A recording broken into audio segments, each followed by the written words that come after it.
So there's a very interesting report that is coming out here. It's basically a rumor, but I do want to talk about this. Plus, there's a couple of other players that are holding out that have been tied to the Las Vegas Raiders. And I want to kind of just talk about some of these guys and if they could actually help the Raiders. Plus, Maxx Crosby had his sack summit just a couple days ago, which I also want to talk about because at the summit, he had some interesting things to say about the Raiders, which obviously we'll talk about towards the end of this video. But first and foremost, let's talk about Terry Mclaurin. If you guys don't know this, the Washington Commanders wide receiver is officially holding out, and he's made it clear that he wants a brand new contract. And the Commanders have also made it clear that they don't want to ultimately extend him at this point. He is technically under contract, and he's already been given a previous contract, but he wants another one. So the Commanders have hesitated to give him that contract, and with that, he's ultimately holding out. And a lot of people believe the Las Vegas Raiders should be the team fully interested in Terry Mclaurin. And it is an interesting, thought process if you guys think about it. So Fox Sports obviously put this graphic out where they said one perfect landing spot for each minicamp holdout. Terry Mclaurin is obviously given to the Raiders within this report. And it got some other Raiders, content creators, got some Raiders, people on social media talking. And a lot of Raiders fans actually really want the Raiders to go out there and get Terry Mclaurin. And I love Mclaurin. I think he's such an underrated wide receiver.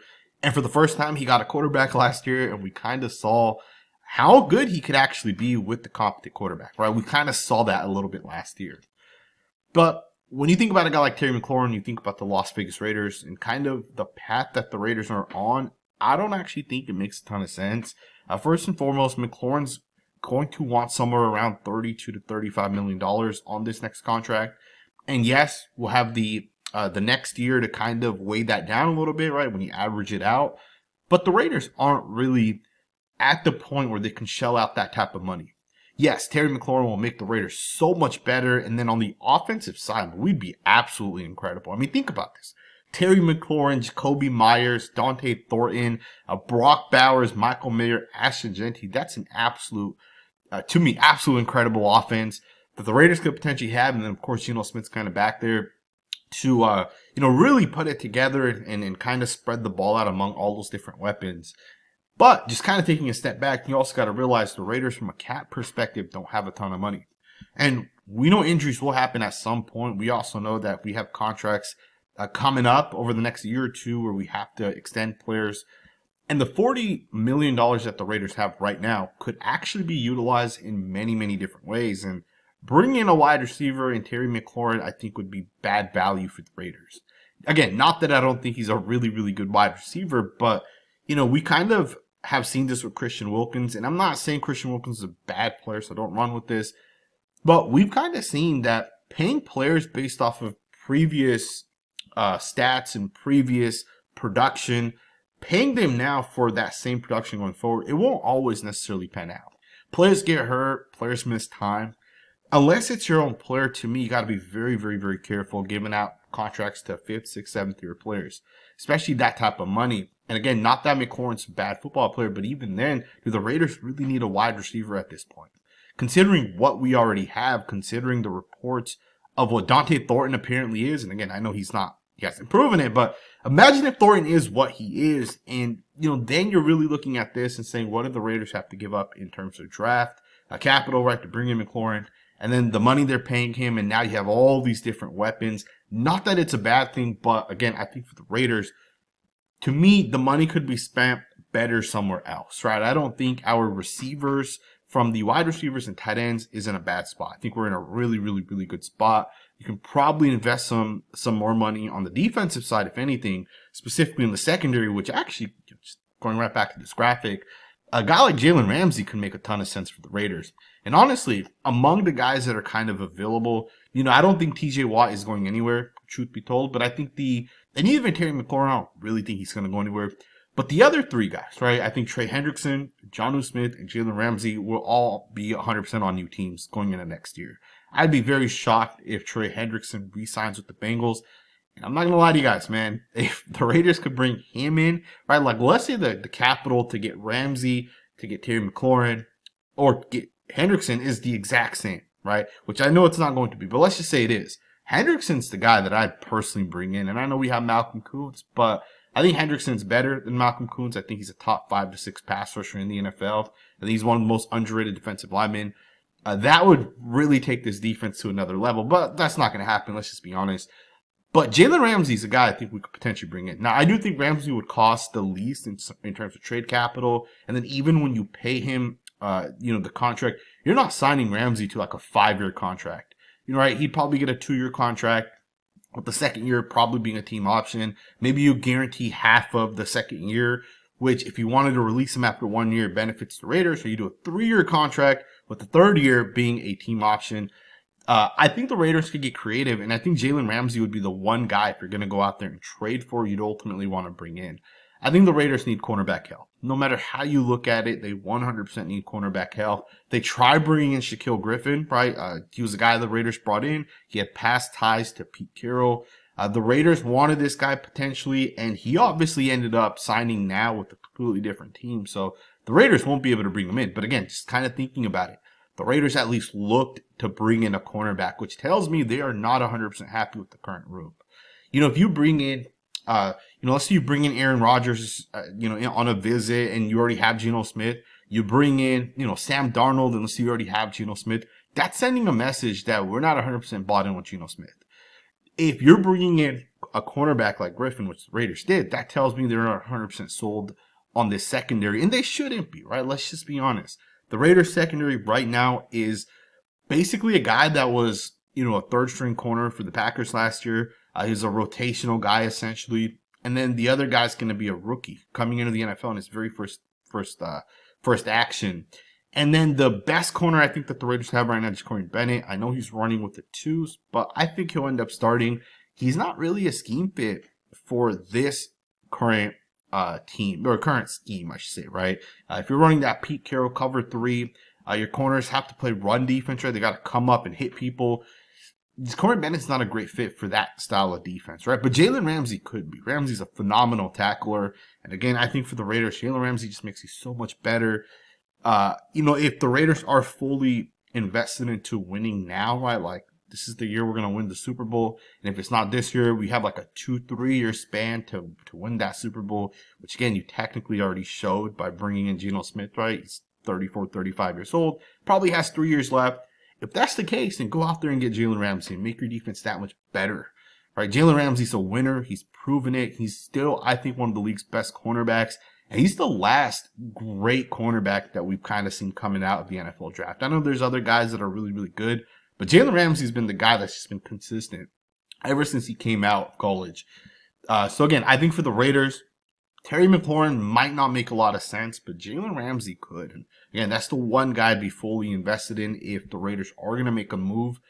And if it's not Ramsey, get another corner, right? It just makes us a little bit better. Let's just focus a little bit. So Maxx Crosby was one of the 3 defensive ends that hosted the Sack Summit. This happens every single year. I don't know if this is different than like the one that Von Miller previously has already kind of had, but Ryan McFadden says this is the 2nd annual Sack Summit co-hosted by Raiders defensive end Maxx Crosby. I think what he means is this is the 2nd time Maxx Crosby has co-hosted it, right? And I believe this was in Vegas once again, right? I think last year was in Vegas, this year was in Vegas again. But basically, you get a lot of NFL players that basically show up, and they're trying to get better. They're trying to become elite pass rushers. The Sack Summit is not, it's not focused on run defense. It's focused on pass rush. Now, I don't think there were any other Raiders defensive linemen that I had personally seen. Someone asked the question, were Tyree Wilson or Malcolm Koonce there at the Sack Summit? And from what I had seen, those 2 guys were not. I don't know if any other players were actually there for the Raiders or not. I would have loved for Tyree Wilson to be there, but Wilson has kind of been there in the past. And, who knows what Wilson's working on. Also, you got to realize OTA's mandatory minicamp just ended. You have about a month for the actual training camp starts. Some of these guys want to go home, maybe spend some time with family before the season fully rolls forward. Either way, Maxx Crosby was at the Sack Summit, and he was asked an interesting question. He was asked a couple different things, and Tashawn Reed says that at the annual Sack Summit, Maxx Crosby stressed that the Raiders have a lot of work to do. And Maxx Crosby basically implied that, as we go into this season, we have a lot of work to do. We really got to figure it out.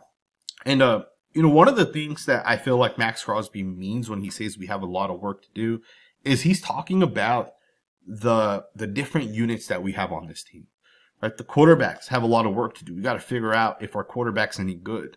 And then can that quarterback fit in with the running back and the wide receivers? The Raiders are so revamped coming into this year on the offensive side. It's absolutely wild.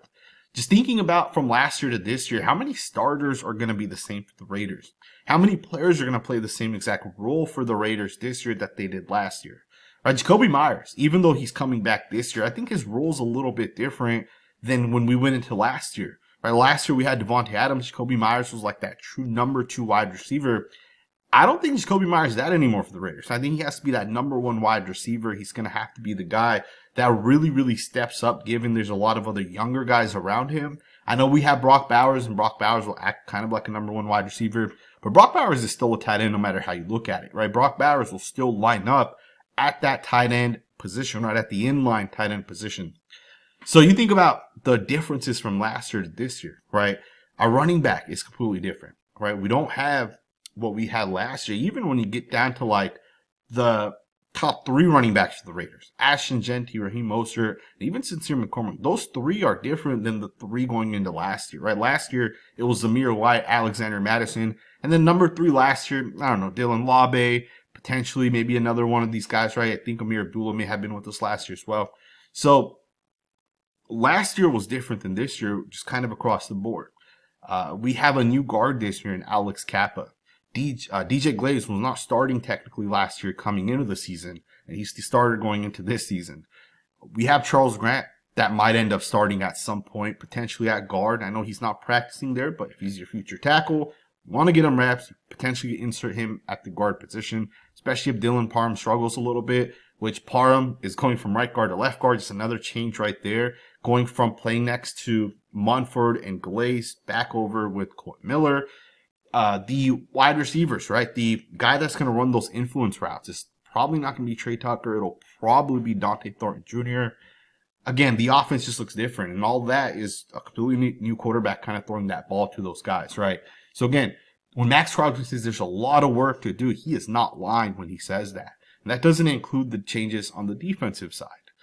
Pretty much every single one of our linebackers is completely different this year. At least that'll start. Honestly, like the top 3 guys are pretty much all different coming into this year. You look at our corners, our secondary, our slot players, it's all different. Like there's a very, very, very minimal guys coming back from last year to this year. So when Max says we have a lot of work to do, he is not lying when he says that, right?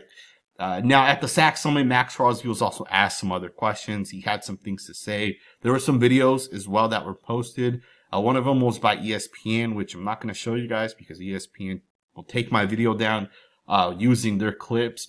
But in that video, he was showing guys how to pass rush, and he was taught, using his hands a little bit. Like, hey, you double hand swipe like this, and you hezzy, and everything Maxx Crosby does, I feel like, is really, really impressive. And I almost feel like this guy gets overlooked all the time. I saw a top 5 ranking. I believe it was Pro Football Focus, may have been one of the other companies. But Maxx Crosby was ranked like 8th in this ranking, and it's just crazy to me how people rank Maxx Crosby so low as a pass rusher. I would make the argument, when it comes to pure technique, there's no pass rusher better than Maxx Crosby. He is the best technique-wise. Von Miller was a guy that had incredible technique. Maxx Crosby's right there, right? To me, Maxx Crosby has the best technique in the NFL. And he's not the most athletic, right? And don't get me wrong, he's still athletic, but like he's not Myles Garrett or Micah Parsons in the movement and the athleticism. But for that, Maxx Crosby makes up with the the IQ, the football awareness, the technique. Maxx Crosby has every single pass rush move you can think of. The guy has a hezzy move that he's kind of fine-tuned. He'll hezzy spin, hezzy jump outside. He'll swipe inside. He'll double hand swipe outside. He'll spin back. It's like he does everything you could possibly think. There's nothing that I have not seen Maxx Crosby essentially not do, right? His pass rush is really, really, really incredible. I think he's going to break out this year to being like the best defensive end. I think he might overtake Myles Garrett this year, man. This guy's so motivated. I'm so happy he's with the Raiders. Just watching some of these videos, it amps me up, man. I'm very, very excited for this season. So Let me know what you guys think, man. Obviously, not a ton of information out there. There's some things, that I don't really want to talk about, rumors and those type of things. But the Terry McLaurin, the Jalen Ramsey, these different guys that are essentially going to be traded at some point, that's intriguing, right? Because the Raiders could get better. And I think this year is different than previous years because of the fact that, in previous years, we're being super conservative because we weren't that good. And we're trying to get better, but you don't get better by being aggressive in free agency if you're not a Super Bowl caliber team. I think the Raiders will be this year. I really, really do think we'll be a Super Bowl caliber team, given the investments we've already made. Now, this year could be a wash because there's so many new guys to have to kind of get used to one another. But regardless, you go all in this year or even potentially next year, or you let this year kind of go by. We'll see what ends up happening, man. Let me know what you guys think. Thumbs up, subscribe, and I'll see you guys next time with another video.